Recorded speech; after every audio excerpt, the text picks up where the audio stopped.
is the big one. UFC 259 is coming next week. It's going to be a super packed card. We're going to see it on March the 6th. We're going to have Israel Adesanya fight Jan Błachowicz. We're going to have Amanda Nunes fight Megan Anderson.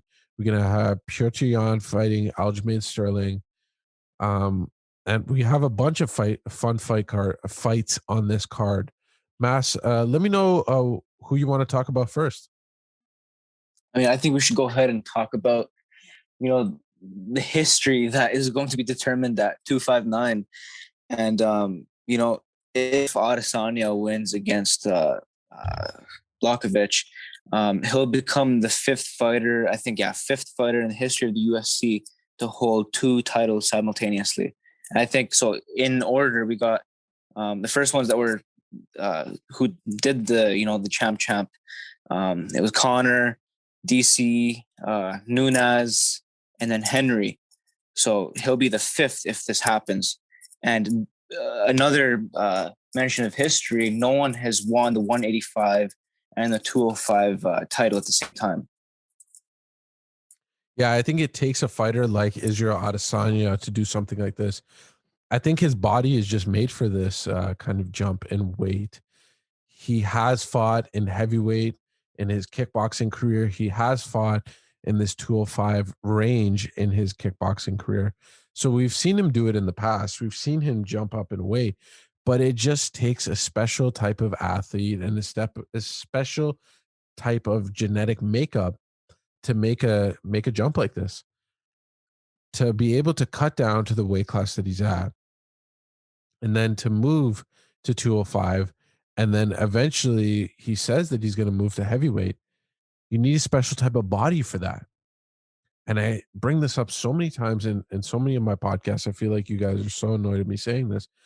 But I think the time that we saw Israel Adesanya stand next to Brendan Schaub on his food truck diary, we saw how tall Adesanya was.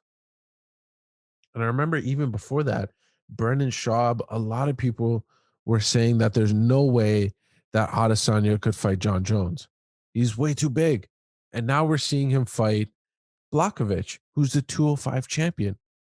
It's just amazing to see. And how do you think this fight's going to play out? Yeah, first of all, Adesanya, we know he's the type of fighter that wants challenges that others avoid, right? He's always talking about how muscles don't win fights and how he's, here to prove that wrong. And I feel like this is the perfect move, Błachowicz, he's one of the best in the world in this division. And, he's been shutting down all these guys at 205, and his entire career, he's been shutting down people. And he's got a lot of power. And, when he does connect, he connects big time. So I think the question is, how is Adesanya going to move at lightweight? I think he'll be very versatile and he'll be very agile like he always is. But, we can always make assumptions. But again, with Blachowicz striking and his power, I'm just here to see whether he connects or not and see what happens if he does connect. Yeah, one of his nicknames is having the Polish power. And I think that's totally true in this fight. I think that we're going to see Błachowicz come into this fight. He's really going to try and stick and hit him with those power shots. We saw him do that in his last fight. I think Błachowicz is just going to go in there. And it's so funny with Błachowicz is that I think a lot of people count him out just because he has a slow, plodding style, which is not appealing to the masses, I guess. And a lot of people just count him out because he just throws those power shots. He throws everything he's got in every single shot that he throws. And I think that a lot of people think that this guy is set up for Adesanya to take out. Adesanya is just going to go in there and piece him up, because we have seen him fight slow, plodding fighters before. But Błachowicz is something different, in my opinion. I'm not saying that he's going to win, but I'm just saying that we got to think about this guy in a different way. I think he has a lot of thoughts and He's processing so much in those quick seconds. He's reacting. He's doing all these things, but he's just doing it in his own way. The boxing that Błachowicz has is super underrated, and the knockout power, we all know of it, but I think we have short memories about his knockout power. Now, don't confuse this in saying that I think that Adesanya is getting smoked or anything like that. I just think that Adesanya is the most sophisticated striker in the UFC. I'm stealing Joe Rogan's line right there. But the IQ that he comes in with and his coach out there in New Zealand displays just something, it's just amazing. All the fakes and the counters that he throws is just incredible what Adesanya does, and the way he calculates it. And then we saw the heart. I'm just going to switch topics here a little, but we saw the heart and determination that Adesanya had from the Kelvin Gastelum fight. In the Kelvin Gastelum fight, and we didn't see this in any of his other fights because he's just smoked everybody.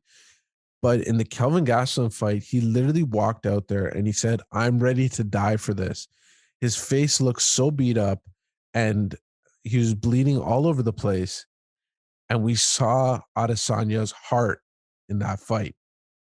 I think this is going to be an amazing fight, and it's a perfect one to put on top of this stacked uh, card. Mash, let me know more what you think about this fight. All in all, I agree with what you said, talking about how, Adesanya is, the sophisticated fighter that he is and his IQ. When you put someone like Adesanya in front of anyone, right, with Adesanya's history and what he has under his belt, I'm pretty sure, his opponents do get overwhelmed. And going back to his heart, listen, Adesanya's got a lot of heart. He's got all the perfect traits that a best fighter should have. And this is gonna be very exciting. He's got it all. He's got it all. And right now, he's one of the faces of the UFC. So let me set up the co-main event here a little bit. So we got Amanda Nunes coming in. She's the double champ, and she's the greatest women's fighter of all time. She's knocked out a bunch of high class women fighters. She went in there and TKO'd Chris Cyborg, who was the boogeyman of the 145-pound division. So now we have Amanda Nunes coming in and fighting Megan Anderson, who a lot of people are saying is a true 145er. She's massive for the weight class. And let me know what you think about this, Mass. Like, how do you think Megan Anderson is going to do? What do you think? How do you think this fight is going to play out? I think, first of all, great matchup stylistically. We got Amanda Nunes coming back in very motivated. And I think she's coming back for the first time ever since June, and she's coming back as a mother. So she's very motivated to come back. Now, talking about Megan Anderson, she's won her last two fights, and she's a former Invicta FC champion of the featherweight division. Now, stylistically, we know that Nunes is like more of an unorthodox fighter, and she's very well-rounded, a good striker, good on the ground. Her jiu-jitsu is awesome. She's fighting at 145. She doesn't need to cut as much weight. And now to play like devil's advocate, Megan Anderson, she's got a lot of power, and she's a very, very sophisticated striker. And, we can't discredit that either and just overlook her. I think Megan Anderson, after the fight that she had with Holly Holmes, where Holly Holmes did the exact opposite of what we thought she was going to do. And what I mean by that is she went in there, Holly Holmes did, and she took Amanda Nunes, she took Megan Anderson down and showed her amazing jiu-jitsu. Now, I think what happened to Megan Anderson was that she showed the success, she showed a lot of disadvantages on the ground, if you will. And so I think that exposed her a little bit. Now, what I think Amanda Nunes will really focus in on her ground game. She will try and take down Megan Anderson and use her black belt jiu-jitsu that she has and really try and go after it, because the length and the reach that Megan Anderson has, which is 72 inches to Amanda Nunes's 69 inches. I think she's really going to use that on the feet. I think that Megan Anderson shows a lot of striking, amazing striking capabilities, but I think that Amanda Nunes is really going to take advantage of the ground game when it comes to this fight. What do you think about that, Mass? No, well said, well said. And again, I don't want to discredit anyone, specifically Megan Anderson. But look, Nunes, she has the most wins, finishes, and title fights among the women in the UFC. And I personally see a major, major gap between Nunes and the rest of the women in the 145 division. So I guess we just got to wait and find out for ourselves and figure out what happens. Yeah, like I said, she's the greatest women's fighter of all time, in my opinion, and in a lot of people's opinion. I don't even think that you could really go against that statement. Now, the next fight I wanted to talk about was the Petr Yan Aljamain Sterling fight. Let me know what you think about that one. Again, good matchup again. Jan, one of the hardest hitting bantamweights of all time, and like one of the hardest. Like, I can't emphasize that. Stylistically, again, he's very fun to watch, hard hitting, very versatile, smooth on the feet. And Sterling as well, he's very lethal, and we've seen that he's amazing all around. Yeah, we've seen Sterling use his jiu-jitsu. He's from that Long Island crew where Chris Weidman trains and all these killers train. So we've seen Aljamain go in there and choke out Corey Sandhagen in the first round, and that was an amazing win for him. Corey Sandhagen, after that fight, it went on and knocked out a bunch of people, including Frankie Edgar.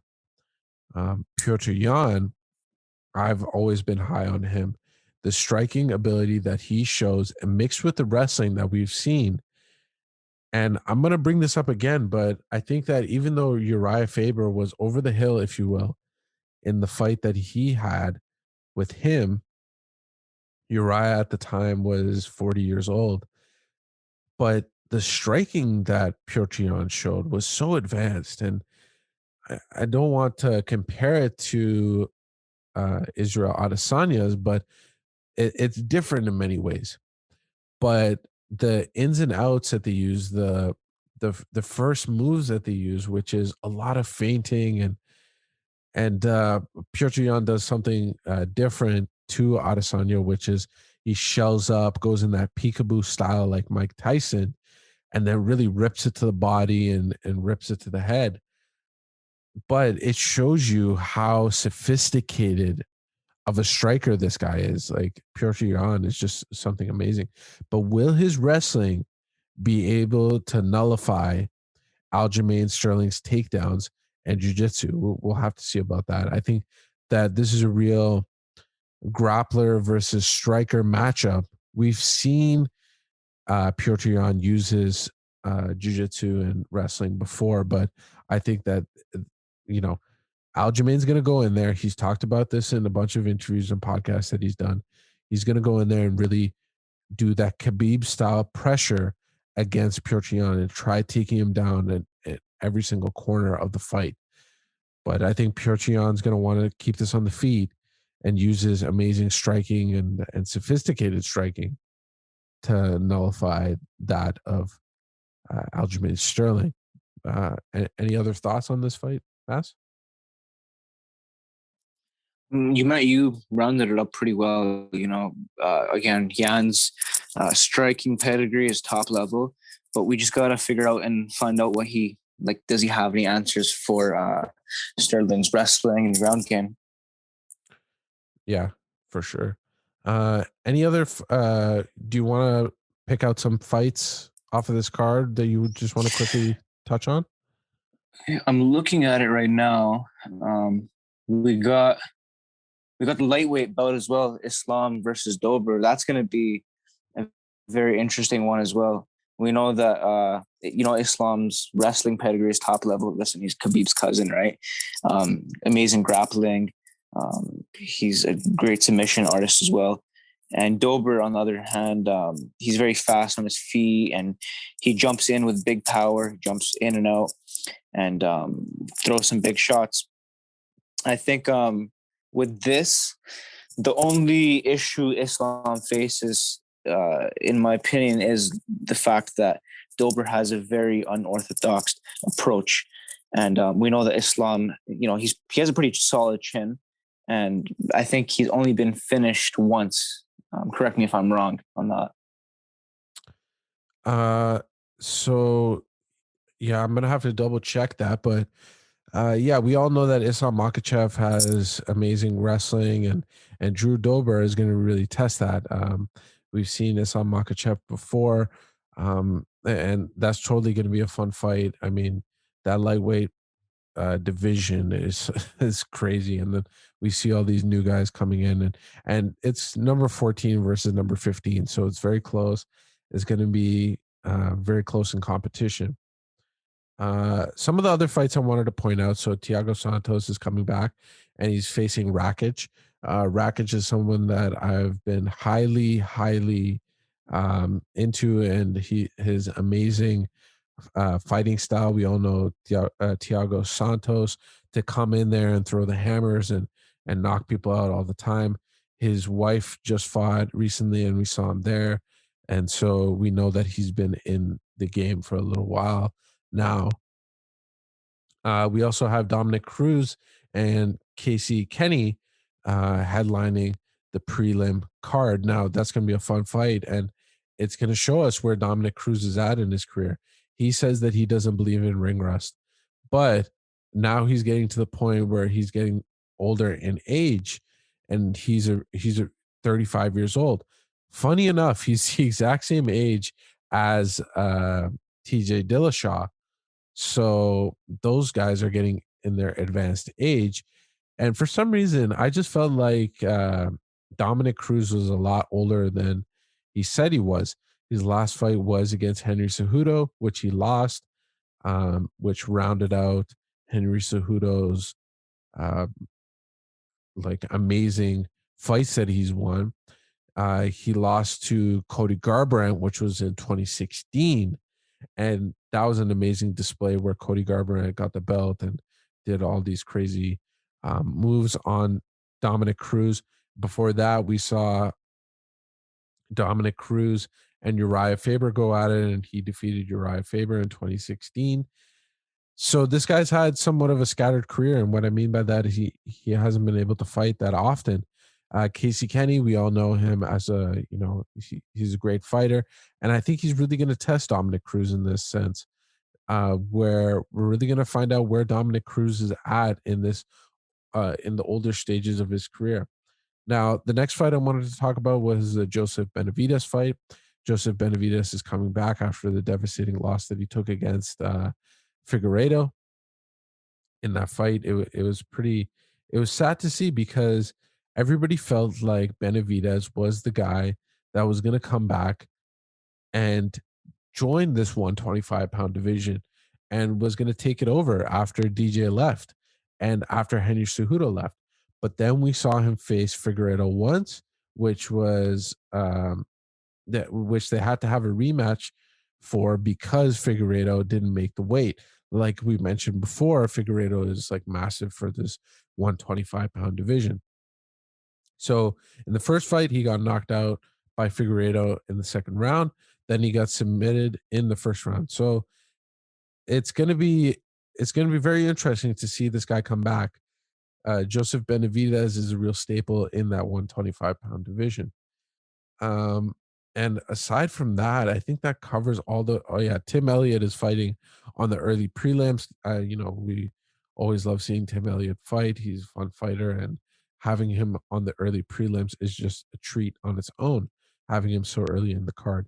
So I think those are the main fights that I wanted to talk about. Mas, do you have anything else you wanted to mention about UFC 259? No, all in all, I think we capped everything up pretty quickly and pretty efficiently. Quickly going back to Benavidez, I think his last fight with Figueiredo was sad seeing him go out. Right, it was very sad. We obviously didn't expect that, but I'm here to see how he comes back and if he comes back stronger and motivated and better. Yeah, I mean, Benavidez, like I said, the high hopes and expectations that were on him, it was just pretty crazy to see. And he had that first fight with Figueiredo, and we were like, okay, he got knocked out because of the weight issues and how much bigger Figueiredo is, and he wasn't able to get down to the 125-pound limit. So there was kind of a built-in excuse when it comes to that fight. But yeah, super excited for all these fights. This is such a massive card. I know we're going to be talking about it more this week. So, uh, subscribe and all that kind of good stuff so you can keep on listening to it.